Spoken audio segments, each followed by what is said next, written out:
Hello, hello, wherever you are in the world. This is Agnes van Rhijn, the owner of Success on Your Own Terms and the founder of the Woman Who Makes Things Happen show. Today, it is my great pleasure to be interviewing Suzy Ashworth, who is the owner of the Calm Birth School. Suzy wanted to create a life where she could help people in a meaningful way. She gave birth to her son at home and also to her daughter just a little 2 years later. She then trained as an hypnotherapist, psychotherapist, and hypnobirthing practitioner.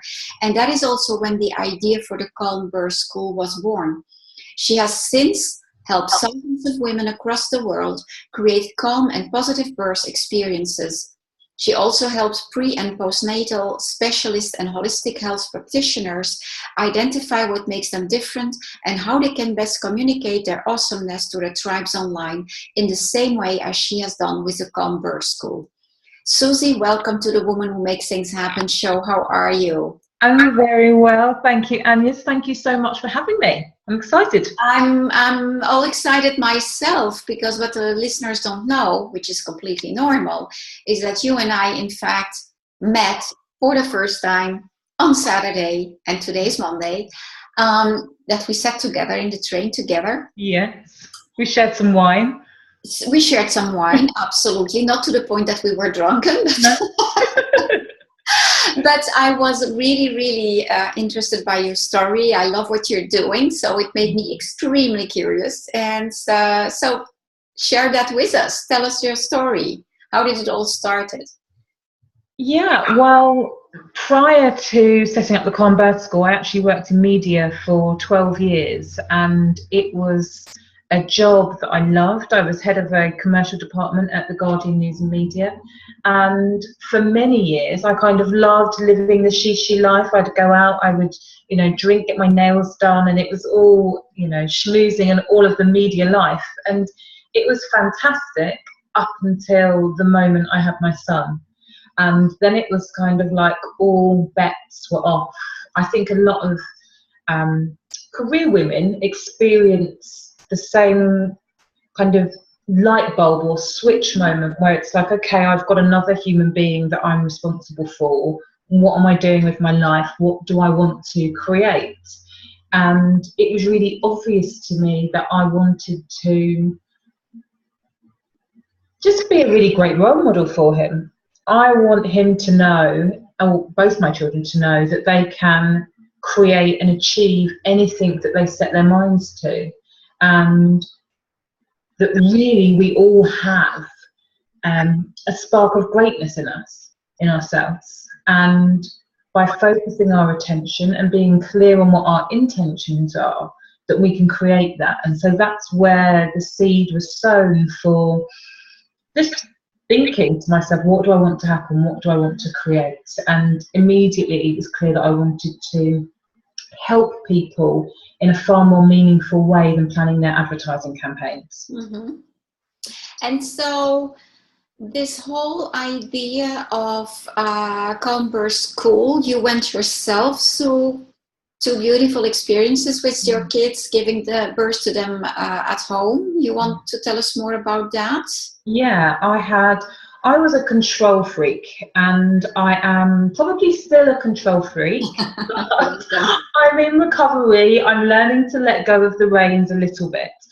But at the time, I just knew that I didn't want to be in hospital with loads of people prodding and poking me and telling me what to do. I don't know where it came from, but immediately I took ownership of my body, my pregnancy, and for me it didn't take much of a leap to work out that if I birthed at home, that I would be much more likely to be able to create the experience that I wanted, which was something that it wasn't so much that I wanted it to be really lovely and really peaceful and all of that kind of stuff, although it was more about just wanting to be in control of my experience. And so I planned to have a home birth with Caesar, and I did lots of preparation in the lead up to it. I read everything that I could read, and I immersed myself in hypnobirthing, which I had learnt about previously when I had taken a certificate in hypnotherapy and psychotherapy. and I understood how hypnosis could help with pain management. And so therefore, when I got pregnant, it made loads of sense that if I wanted to birth at home, I would be much more likely to be able to do that if I could manage the sensations that I was going to be experiencing during labour. And so that's where the hypnosis came in. And I went on to have not one but two really amazing home water hypnobirths. And it was after the birth of my daughter Coco that my husband said to me, you know what, there's something in this. And I was like, you're telling me. I love it. And so I decided during my maternity leave that I would retrain. So I continued to do my studies with my hypnotherapy and psychotherapy, and I also got my certificate in hypnobirthing.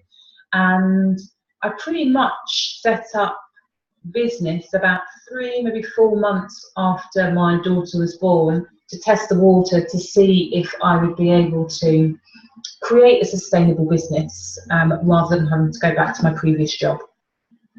And so there you are with those 2 little kids, leaving your job, testing the waters with your new business. How did you manage to balance all of that? It wasn't easy by any stretch of the imagination, but I'm surprised. I really appreciated the time I had for me. So when I was studying, which I would leave the home for 1 weekend a month and travel down to Brighton, it was great to not be mum, not be wife, not be sister, and be using my brain. I just found all of the hypnotherapy and psychotherapy so fascinating.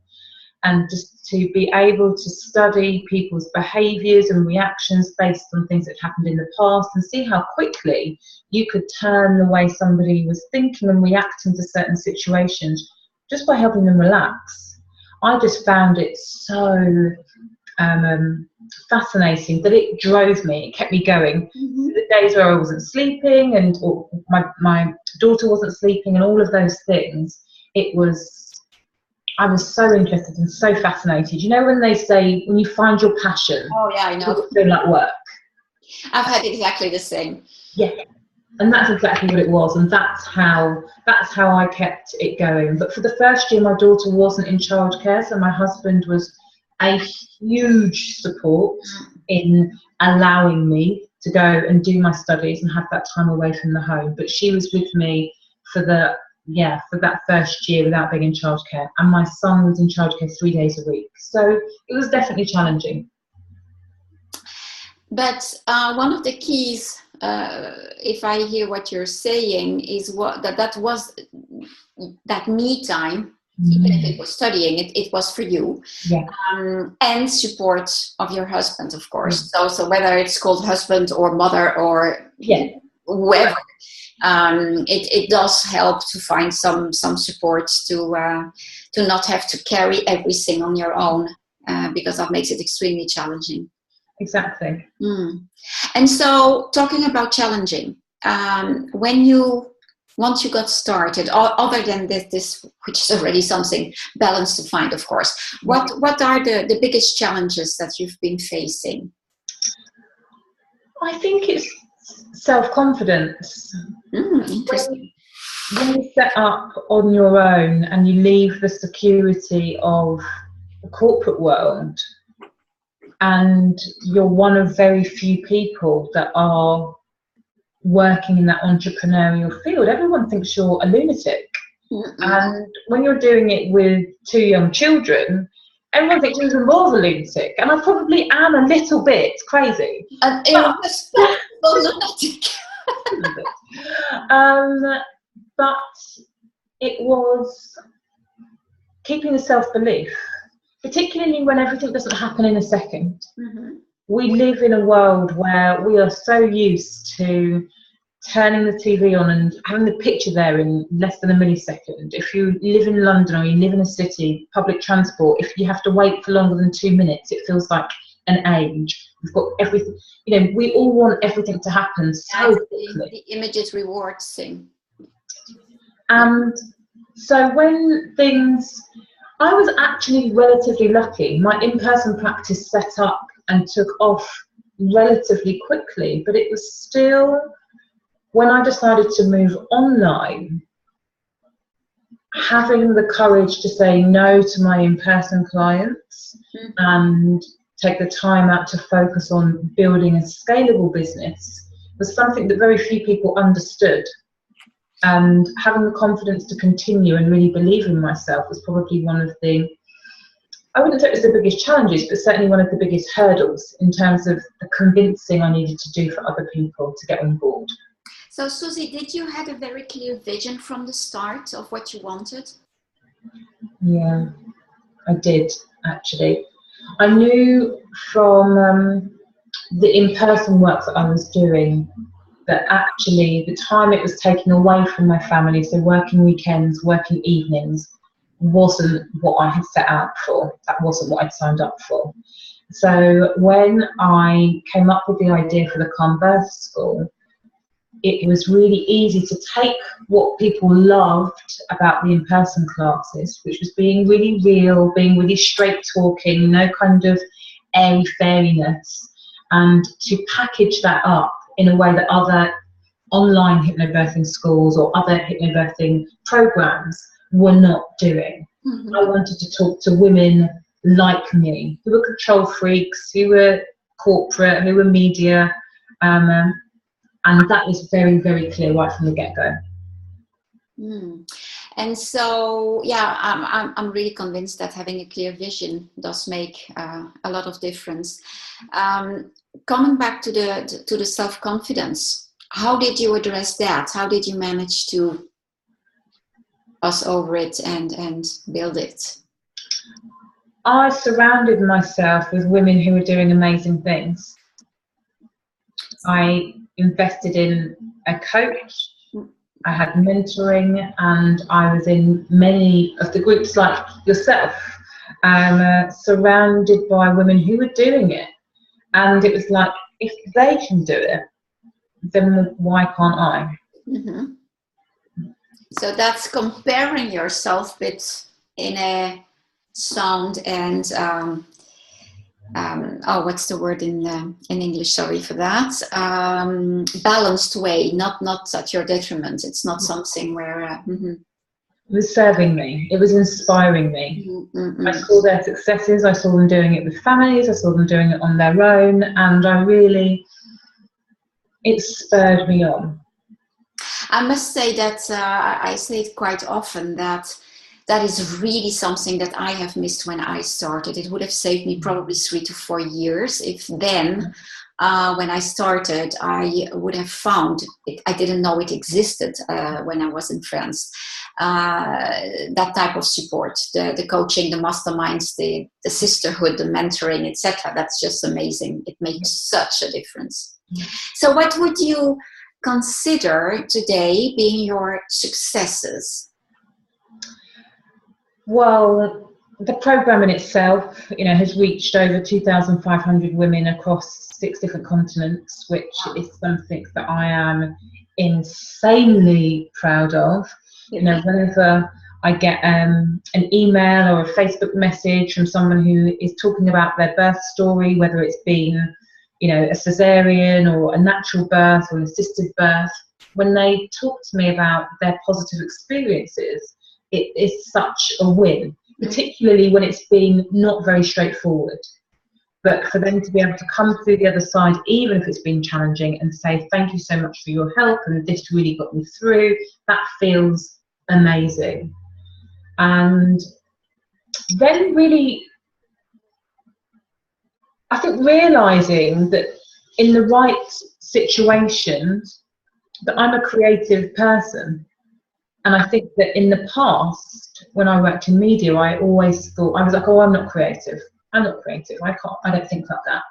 And actually, it was about being in the right environment. And in this environment, I realised that actually I'm very creative. So being able to share that then with other holistic health practitioners and pre and postnatal specialists, and show them how they can unlock their creativity to communicate and teach others their awesomeness, their special skills.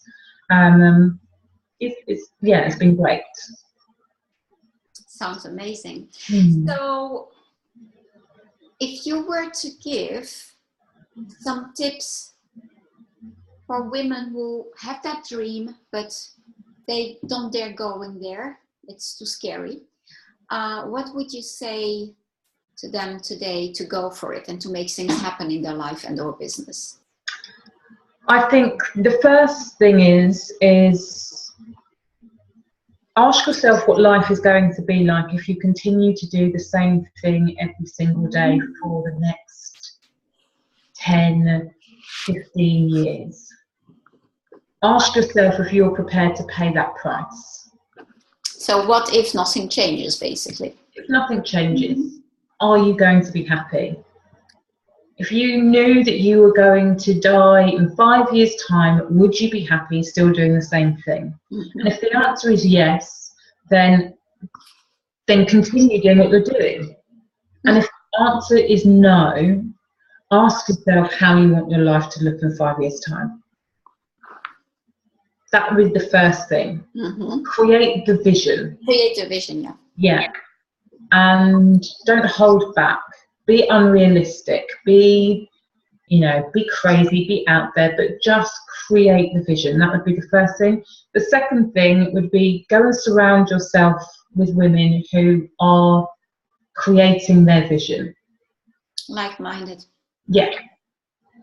You have to step out of, if you continue doing the same things, you will continue to get the same results. Yeah. So therefore, step out of your bubble and out of your comfort zone and find some other people that are doing amazing things in whatever field. So that would be my second thing. The third thing, as a mentor, talking to another mentor, go and get yourself a mentor. Definitely. Once you know the type of business, there are mentors for everything. There are even mentors for people who don't know what they want to do, but they know that they are destined for something bigger and they want help to find their purpose. If that's what you need, then that's what you need. But just have a think about your vision and what's the next 2 or 3 steps that are going to get you a little bit closer. And then find somebody who's been there and done it before, who can show you how to shortcut. Beautiful. So they would be my first 3 things. Ask yourself what you want, create the vision for what you do want, and then go and get some support. And the like-minded people. Yes. Yeah. The community. Yeah. So it always goes extremely fast. I want to make sure that we understand exactly who you work with. So who are your ideal clients? How do they find you? So for any mothers-to-be out there or mums who are having their 2nd or 3rd pregnancy and they want to find out how they can create a really wonderful experience as well as being surrounded by an incredibly supportive, non-judgmental group of women who are all going through pregnancy or have babies, then come and find me at www.thecalmbirthschool.com/free hypnobirthing, so you can get a real taster of what the course is like. And for pre and postnatal specialists, holistic health practitioners, if you have got a message in you, if you have got a course that could change the lives of thousands of people around the world, but you don't know how to put it together, or you don't know how to communicate with your ideal clients, then you should probably come and speak to me. And I would love to help you put together a program that can transform lives, as well as doing that in a real authentic way. If we come back to the first categories, the mothers-to-be, or mothers-to-be for the 2nd or 3rd or whatever time, how long is that course? It's a 4-week course. Okay, and it's completely online, and it's they do it themselves, or is it in a group format or whatever? How does that work? So it's self-study, and you do it with you and your birth partner. and you get a series of videos, so 3 or 4 videos every week. They're all bite-sized, between 10 and 20 minutes long, so you can fit it into your life. You get a nice meaty handbook that you can read in bed in the evening, as well as audios, so MP3s to help you relax and really embed everything that you're learning. So you do that at your own pace. You can either fast track through our membership site, or you get your weekly emails. And then you have a secret Facebook group where I am on hand to support. Okay, so they are in touch with you through the Facebook group. I was trying to imagine how it was working. Okay. Mm-hmm. Yeah. And the second category, they are practitioners who you help them create their own products. It's not It's not that you teach them how to do what you are doing. No. Okay. I understand. Perfect.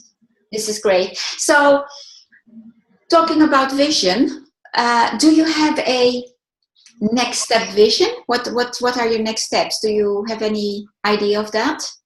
Well, I will be relaunching the Calm Birth School at the end of November, which is just under a year.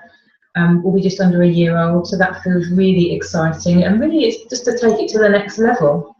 I would love for every pregnant woman in the world to know about hypnobirthing, whether they do it with the Calm Birth School or not.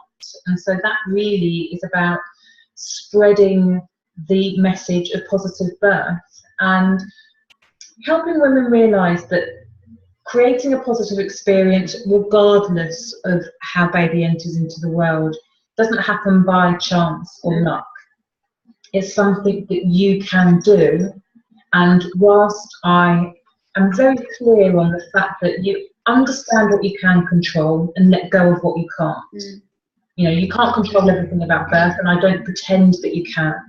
But understanding your rights, being really informed about what you can do and what you can't do, and just creating that positive experience comes in the preparation you do during pregnancy.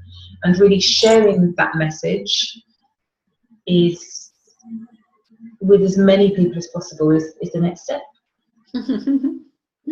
I love it. I had a question and it's gone.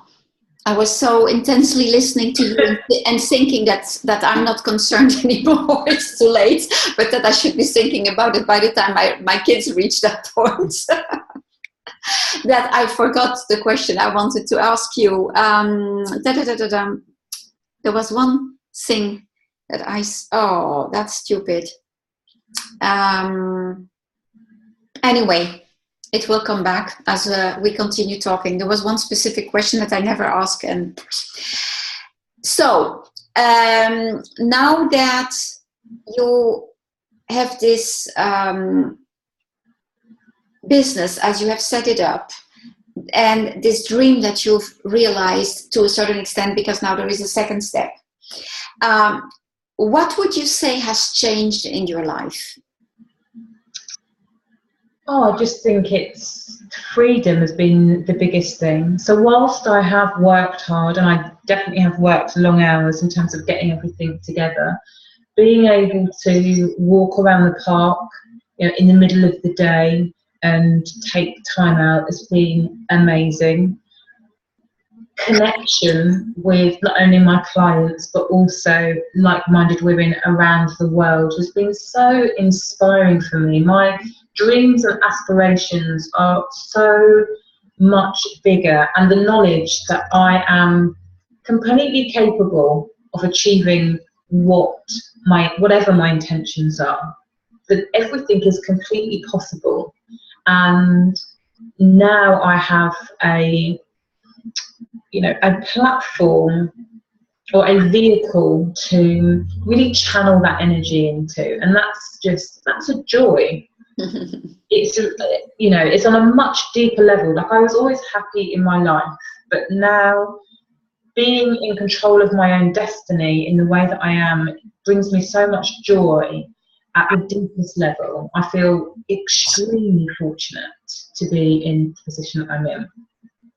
I'm very pleased to hear that, because I think that if I were to express what it has changed for me, I think that I would probably use more or less the same words. It's exactly that. It's another dimension. Yeah, it's great. You know what? I found back my question. So it's going back, of course, to the previous conversation about calm birth. I was just wondering, from what you're hearing back from your clients, what that experience is changing for them in terms of their relationship with their partner, going through that journey together, I suppose. It brings them closer together, 100%.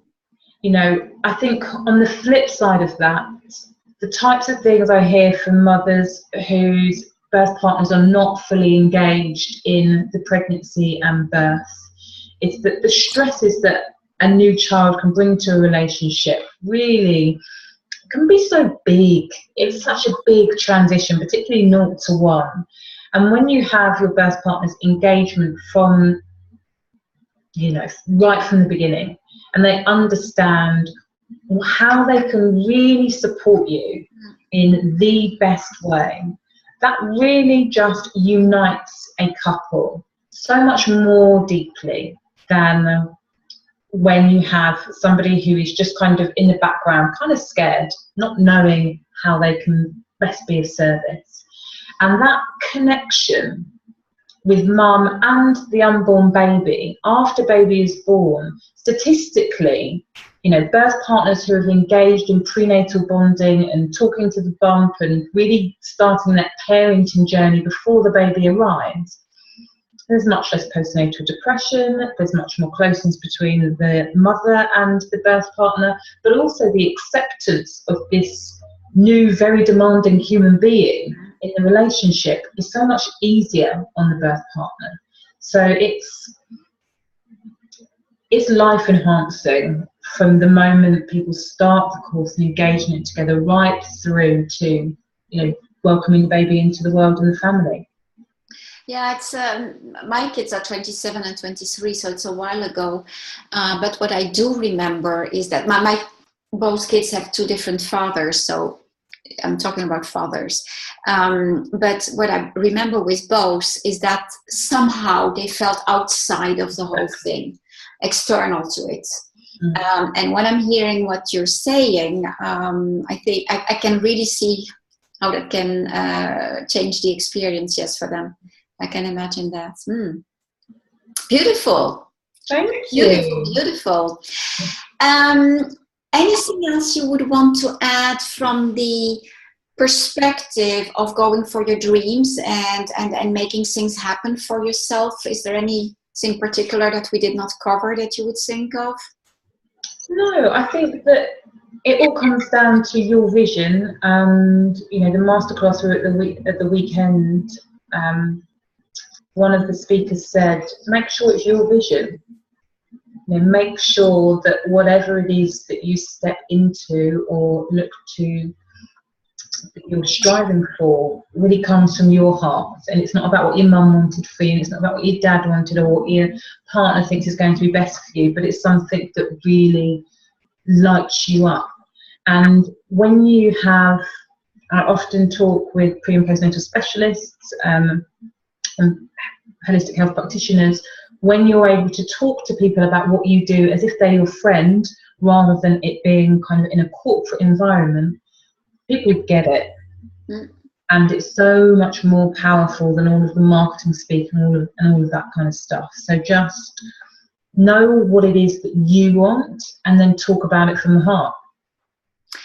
And that's hearing you talking about your classes over the weekend remind me also, because it is demanding, it is extra work and etc. And it reminds me of when I was going through that reconversion, and it were all those hours and hours and hours, and I was alone with my kids then.